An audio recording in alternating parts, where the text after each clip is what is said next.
You are listening to the It's Your Time podcast, and I'm your host, Certified Life Coach Michelle Arnold Burke.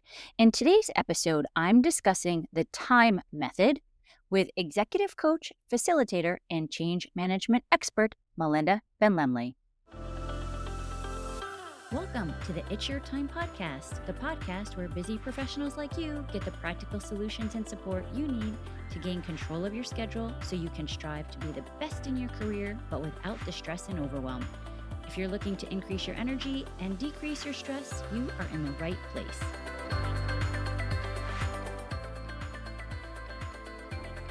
Hello.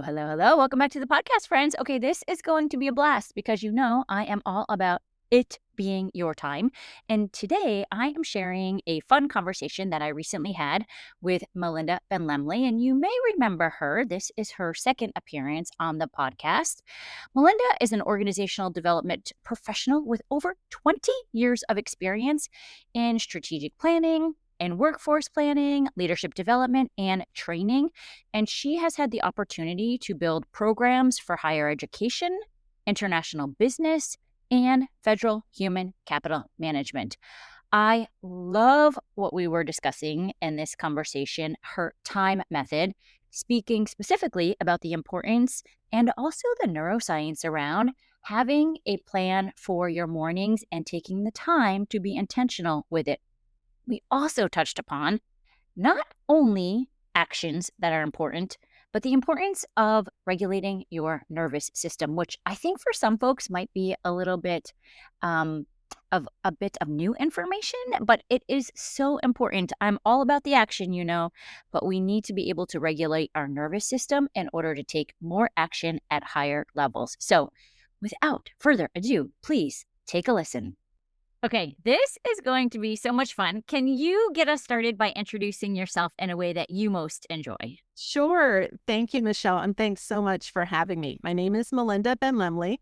My company is called Cognitive Agility because I'm all about thinking more on purpose in ways that help us succeed in life. I'm really curious about how we grow and adapt and thrive through change, because it's happening all around us. But my background is in human capital and organization development. So I have over 20 years of experience working with large organizations in workforce planning and performance management. But when I started my business, I really just wanted to be in the room, facilitating, training, and coaching. And so that's really what I focus on now. I think that's so important. Yes, change is the one constant. That is for sure. So I feel like no matter where we are in life, we can definitely use this. Before we dive in, if there is one takeaway, because I do think people are often in a kind of a state of overwhelm. So if we can kind of narrow it down as one takeaway that you hope someone listening today who might be in overwhelm feels, goes away with, what would that be? It would be that small steps matter. We don't have to have this huge New Year's resolution. I'm going to go do something every day for an hour. Start small. It's the best place to start. And that you deserve to put you first. You deserve to have your rest, to have clarity. And this is just another tool and a framework to get you there. I love that because I think so many of the people listening are more perfectionistic thinkers and think like it's all or nothing. And I love that you're talking about small steps because I do believe that consistent small steps is where you find lasting change. Absolutely. And you're talking about making yourself first. And so just a little background, I am on Melynda's email list and I received your email on the time method and about morning routines. And it is totally my jam. So I think this is such an important topic. Can you tell everyone what your time method is? Yes, when we connected over that email around the morning time method, it reminded me, it's your time podcast. You are all about it's our time and putting us first. So I love the synergy. And I'll back up a little bit and just share why I landed on mornings. What's the big deal about mornings? And I had a personal experience, and this was a couple years ago, where I was in a phase of life where I'm taking care of 3 kids, my mom who's out of town and she was in declining health. My business was booming. I was doing everything quote unquote right, but I was working hard. I was showing up and I just felt completely disconnected from myself. And I observed that in my clients too, how we want to do everything. We do everything for everyone else, and we're burnt out or we're overwhelmed. And I wanted to create something that would help me gain more clarity and also frame it in an approach that I could help my clients implement it as well. So I did a lot of research into neuroscience, habit formation, our thought and mindset management and productivity, and kind of pulled pieces of what I know works into a simple framework that doesn't take a lot of time, but sets us up for the most productive and meaningful day that we can have. Yes, I 100, 1000, whatever percent agree with that. And I do think it's so important. I love my morning routine. People think I'm crazy, and some might be right.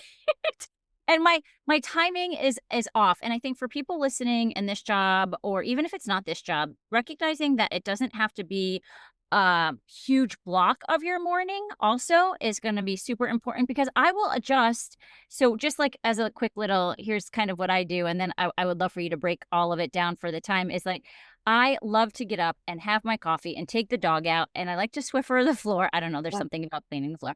And then also getting my reading in, doing some journaling, doing my meditation, doing my workout, doing my breath work. And I'm like, this is exactly what she's talking about. Now, on days when I have to leave earlier, I might have to shorten each one, but I still make sure I at least get something in to be able to start my day on the right foot, on the right Yes, path. absolutely. And let me ask you, how does that make you feel when you're able to put just a few minutes of yourself first in the day? Yeah, you know what? And I would even venture to guess that it's not only putting me first, but also patients, the doctors, my teammates, because when I don't do that, like I've told this story before, there was a guy that I used to work with, and I didn't get my work in out in that day. And he was like, I was talking to him, and he's like, you didn't get your run in today, did you? And I was like, what do you Yes, I show absolutely. up better? Absolutely. And isn't that what it's all about? When we take care of ourselves, we pour into our own bucket, we show up better for the others that we want to serve. Absolutely. Can you break down what time it all stands for? Yes, absolutely. And the interesting thing, the way you described how you set up your morning routine is what I want to add to the action is the intention that the the framework, half of it is about thinking about our day and what our priorities are. Then we can get into the most important action in the shortest amount of time. So I start with T for time, and it's literally, what time do you get up in the morning? What is the optimal time for you to wake up? And think about if you had an extra 10 or 15 minutes in the morning to do what you just described, the things that set you up for success for the day. What time would that be? Do you really want to know that answer? That's just out What's your time, if you would share? Okay, so I'll back up a little bit. I used to love getting up at like 4:14. I had something with the fours, and then I read Mel Robbins' 5-second rule, and so Yes. I wanted to try, like, let me just do 10 minutes earlier. So then it was like 4:04. But now, and this is not, I'm sure, what you are suggesting. It is not what I suggest to people. I am sure it has to do with our dog. I get up at like midnight. And Okay. I start all of that, but then I go back to sleep around 2:30 or 3 Okay. until 4:30 or 5. So I get 6 to Wow. 7. I mean, it's out there, but I almost feel like I get a whole extra day. Yes, absolutely. It's that quiet time that we find for ourselves. Back when I was doing my research, I read Ramad Sharma's book, The 5 a.m. Club. And I thought, oh boy, now there's times and phases in my life where I'm up at 4 or 5 o'clock in the morning and I don't really want to be. I had to do some thought work around, well, how could I make this work in my favor? So I'm not recommending 5 a.m. for anyone. You find the time that works right for you. But if you normally get up at, let's say, 6:30 and you backed that up to 6:15, what I've coached clients on is that 15 minutes isn't to do the dishes or the chores or prep the lunches. That's your time. That's what makes it matter. Yes, that's so So what are the things that you want to do in that time? The next step is intention. And this is the thought work around deciding how you want to show up for the day. Take a few moments as you're waking up and, you're coming to life. How do you want to show up? Is it, I want to be supportive. I want to bring joy. I need to be disciplined. Today's a day I want to recharge. I'm going to present this at this meeting. I want to impact the audience, right? You're thinking about the intention, and that guides you through the choices and the reprioritization that we do all day long with all of the demands that come in. So really setting that intention. And the next step is, let's get into our bodies, get into that movement, whether it's just doing some breath work in bed before you even get up, take those deep belly breaths, whether it's doing some stretching or your yoga. Doesn't have to take a lot of time, but if you do exercise and you want to go for that run, I love getting up and going to the gym and going swimming. Now, it doesn't need to be perfect. I don't do it every day, but that's the ideal. And when I don't, I have the at-home routine that's only 10 or 15 minutes. And when I started the at-home routine, I do something that a coach taught me. She said, do the 10-10-10. It's just 10 sit-ups, 10 push-ups, and 10 squats. If you could just get that in every day, get your blood moving in the morning. So think about what movement is easy and works for you. And then the E is the expectation. And so now we're driving into action, right? What do I expect to accomplish today? Right? What are the outcomes that I'm expecting? And if we can look at top 2 things you expect that you'll get done today or that will happen today, that kind of helps us manage our expectations. Have you ever, gotten up in the morning, taken a look at your calendar, and you say, okay, I'm going to do all of the things. And by the end of the day, feel deflated because I didn't accomplish everything that I expected to. So first thing in the morning is an opportunity to manage our expectations so that we're setting ourselves up for success. Yeah, and I think too that goes back even to your neuroscience, right? When we're talking about our reticular activating system, if we're going to put our brain on a path of what we're expecting, then we will be more likely to accomplish that. Yes, absolutely. Let's tell our brains where to look. Yeah, I constantly I love working out, but every morning I have to have the conversation with myself to remind myself that I'm going to feel so much better after I work out. And I have one of the Peloton instructors also suggested like a 10-minute rule where you just give yourself 10 minutes. And if you still don't feel like it, then you stop, but at least you've gotten it in. But most of the time I'm like, okay, that's all I needed. Now I feel great. Like, let's keep going. That's great. And that's Mel Robbins' 5 count back from 5 and just Yes. get up. Just put your feet on the floor. Yes. Yes. Just And keep moving. going. Exactly. Now you talked about intention and expectation, and I think there's a difference between those. Can you maybe double click on that a Yes. little bit and dive in? Absolutely. So intention is really around our inner energy, our presence, the emotion that we want to move toward, and the thoughts and the mindset that gets us there. The expectation is setting ourselves up for what's happening outside, right? What are the external activities, behaviors, objectives? What are we expecting to happen in that day in the world around us? Now, the trap is when we set expectations without anchoring them to the intention. Then we can be influenced by all of the other things in our outer world as we go through the day. But leading with intention allows expectations to maybe be a little more flexible because you can tell yourself, well, at the end of the day, this is how I want to show up. I can always anchor on that intention. So you can reduce the frustration and the burnout when things aren't going as we expect. And just an example, have you ever set about your day with a list of things that you expect to get done?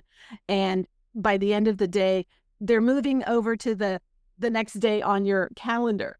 All right. And so as we can manage our expectations day by day, we can also manage our energy. I think that's so important, the management of energy, and Molly Fletcher talks a lot about that. But to your point, action. I love action. I love it, love it, love it. And I think though, when you talk about the trap and the to-do list, right? And we just keep moving it. And at the end of the day, we should on ourselves, right? Like we should have done Right. that. And yet we were so busy, but we just didn't take the time to be intentional in Yes. the up front to know what it was to either say no to or to delegate or to delete. What are your thoughts on that? Absolutely. I can share a story a client of mine had who was, we call it doing everything and going nowhere, where she kept doing all of the tasks and it is a very high performing client, but felt that she was spinning in action and not getting traction. So, thus the phrase, I'm doing everything and I'm not getting anywhere. And so, over a week, I asked her to do this activity, and it's something that you can do at home as well. Track all of your tasks that you do every day for a week. Pull them from your calendar or your to do list, but write each task on a separate sticky note and then put them up on the wall. And I like to use this quadrant framework. You may be familiar with the prioritization matrix from Seven Habits of Highly Effective People, the oldie but the goodie, where you're putting your tasks in boxes based on how important and urgent they are. And so just to go through the 4 boxes really quick, you've got what's urgent, but not really important to you. So that may be other people's business, other people's emails and phone calls, right? You've got what's important and urgent. So kind of the, putting the fires out. You've got important to you, but it's not urgent, it's not time sensitive. And what goes in that bucket is your morning routine, your planning, your meal prepping, your strategy, all of those things, your self development and education, time you're spending in classes, that's all in your, it's important to me, but not urgent. And then the fourth category is it's not urgent and it's not really important. And that's where I find clients when they get into burnout and I see what shows up in that quadrant, it's sometimes activities that we do when we want to buffer, when we're bored or we're at overwhelm. We just want to zone out. Yeah, that makes sense. Because I always say, like, we don't get burned out doing things that we love. Exactly, exactly. And so this client put everything and she just stuck them on the wall at home. And this is a virtual call. And we looked at where all the activities landed, right? And so much of what she was doing is in the urgent, but not really important to her box. So to your point, she wasn't getting enough out of the it's important to me box. That just gave us a roadmap on, okay, let's look at the work that happens every week and what do we want to develop? Now, in this situation, we were working on some thought work around feeling worthy of putting yourself first. That it's okay that I can work on the things in my box, but something has to give.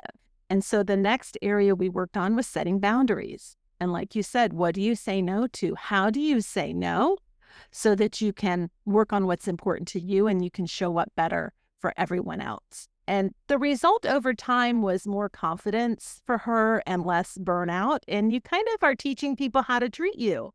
So, how do you delegate? How do you set boundaries? And it's for a good cause. You are worthy.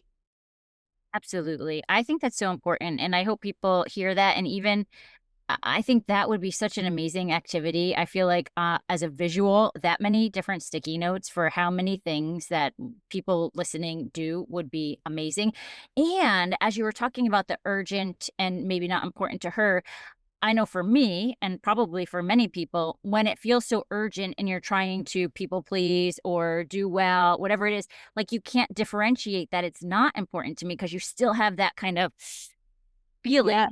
We're trained to be responsive, right? We're trained to have all the answers. And we need to step back and just reflect and assess, is it really that urgent? Is it really in the next hour? Could it be by the end of the day? And I know you and your audience, and you're running so fast. Sometimes you're going just from hour to hour, let alone day to day. So Right. take some time and pause and ask yourself, is this really urgent in the moment or for the day? And then as you can map things out, you start to get out of the to-do list and actually start to schedule what's important. Put your things first. And that is where morning just kept coming up for me over and over again. What do I do in the morning that sets me up for success, right? Is it the exercise and the movement? But also, I have energy in the morning to do the hard things first.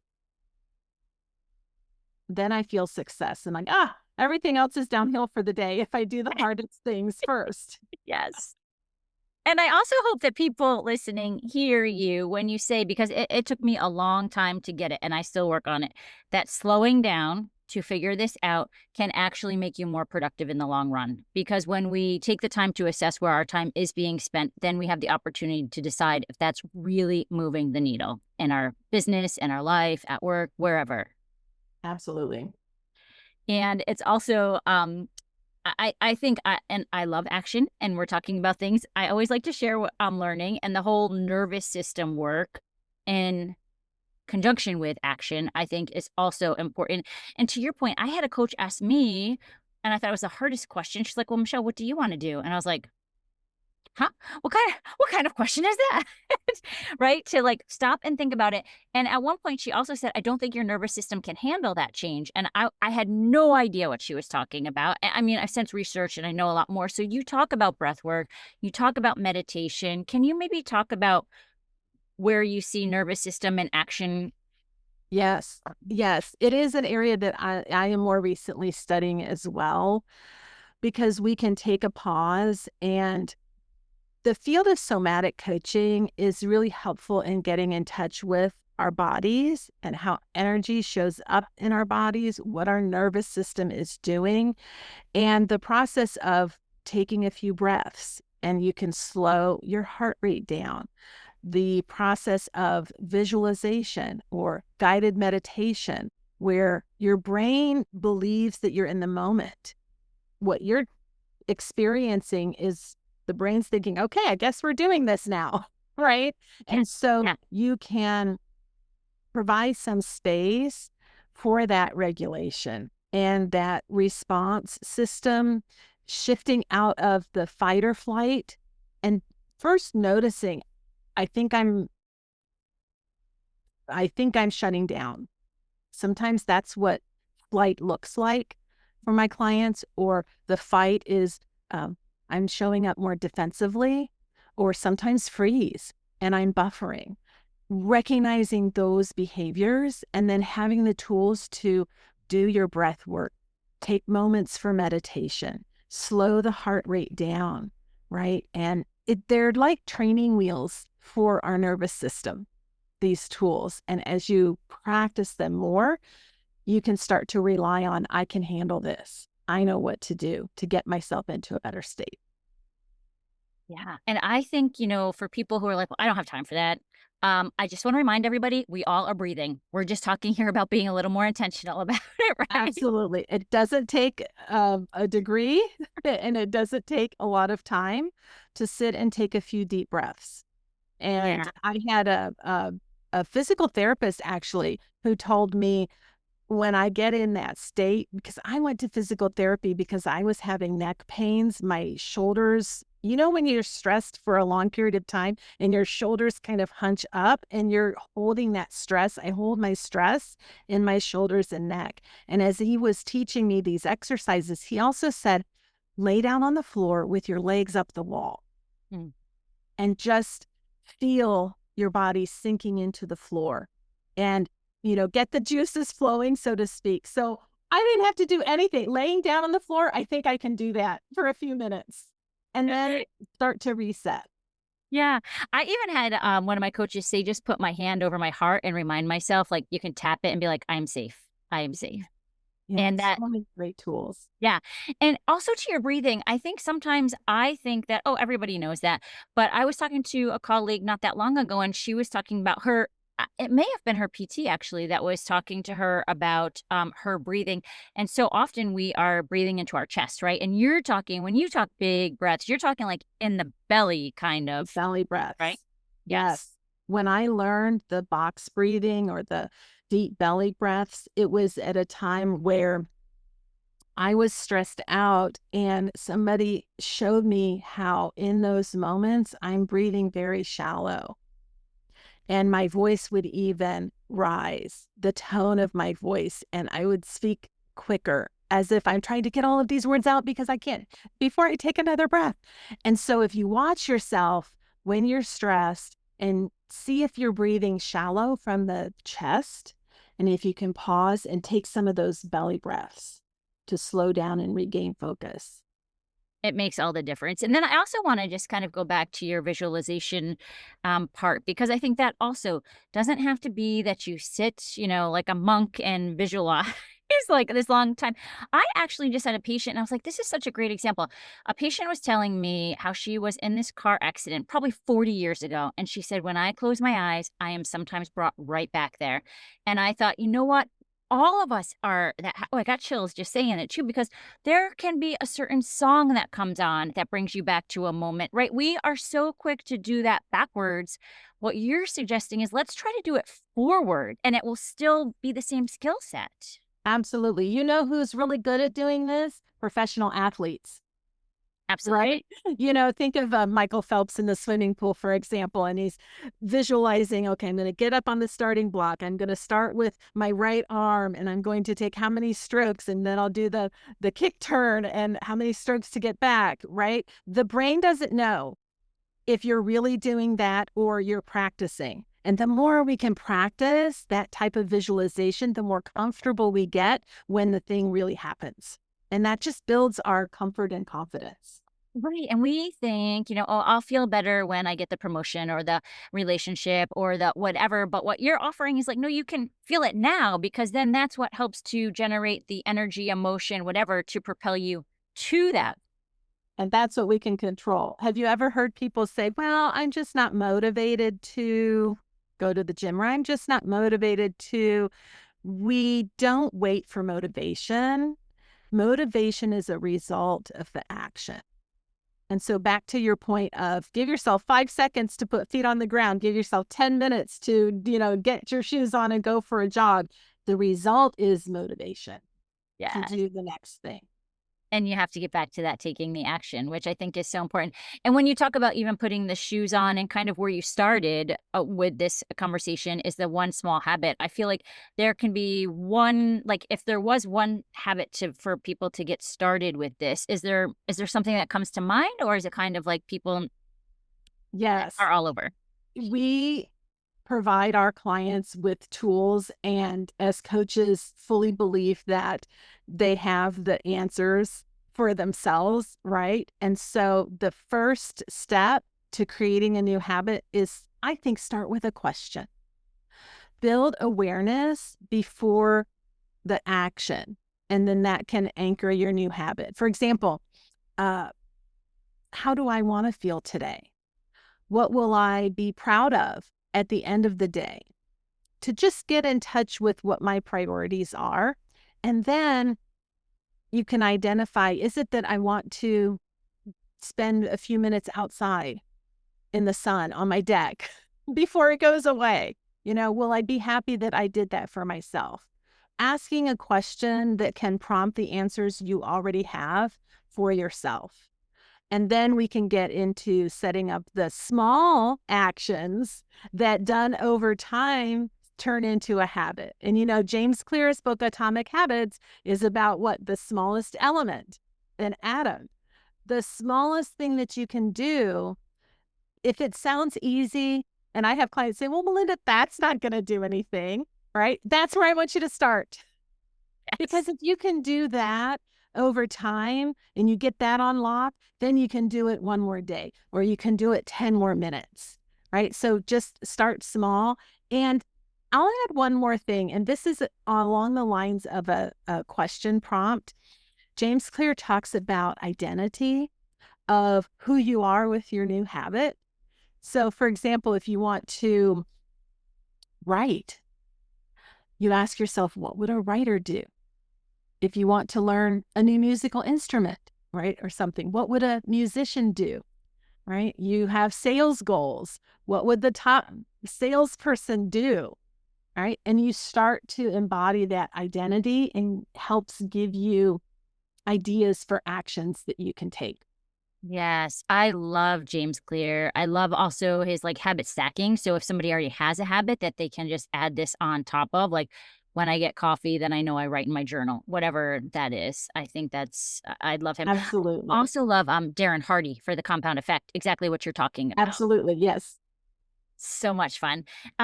I think this has been so helpful. I could sit and talk for hours about all of this. I love it so much. Is there anything that we've missed that you think for this episode we should add in? I think the takeaway around change doesn't have to be big and loud and dramatic to be powerful. We're in such a performance culture that we feel like we need to have big results or big change to feel successful and that it's worth it and that it makes a difference. It can be setting something as small as your morning routine and a habit that you feel good about and let that build for yourself. I love that. And I think too, on top of that is, I know for me, a lot of times at the end of the day, I think of, kind of where you started, right? I didn't get this done. I didn't get that done. Is that we need to bring the circle back around. So if your question is, what am I going to be proud of today? Then you have to remind yourself that at the end of the day. So you Oh, to that's clear that in. it's a great point. And when you're setting up your morning routine, invariably, you'll probably go to your evening routine and want to make some changes and some tweaks there, right? Yeah. If you need to do some things earlier in the evening so that you can have a good morning. And one of the things and the practices that I love in the evening is to do some reflection. What are 3 things that I'm proud of today, right? What were my priorities today? How did I show up?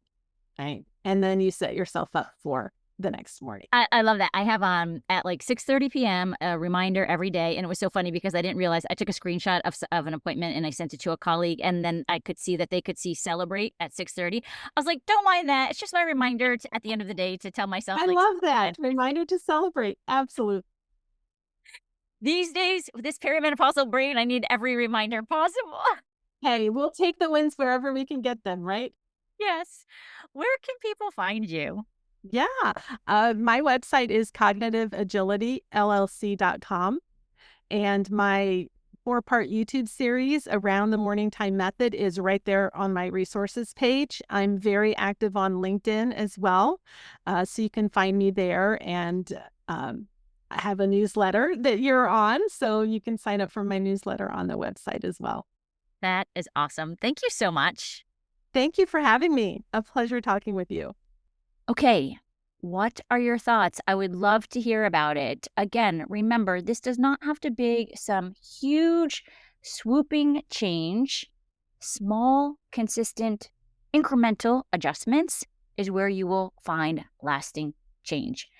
I would love to hear more about what came up for you. Please feel free to always DM me on the socials at Michelle Burke Coaching. And if you want to take this to the next level and start being super intentional with it, in an easy way, I have the new Priority Playbook Sales Edition, which in it specifically has an empowered morning routine. There are a number of things that you can take advantage of in it, but I feel like from this conversation, just start with the empowered morning plan, and you can grab that at michelleburkecoaching.com/playbook. Okay, friends, that's what I have for you today. Be sure to connect with Melynda. Reach out to both of us. Feel free to tag us with any of your ahas. But for now, I guess we'll meet you back here next week. Make it a great day. Take care.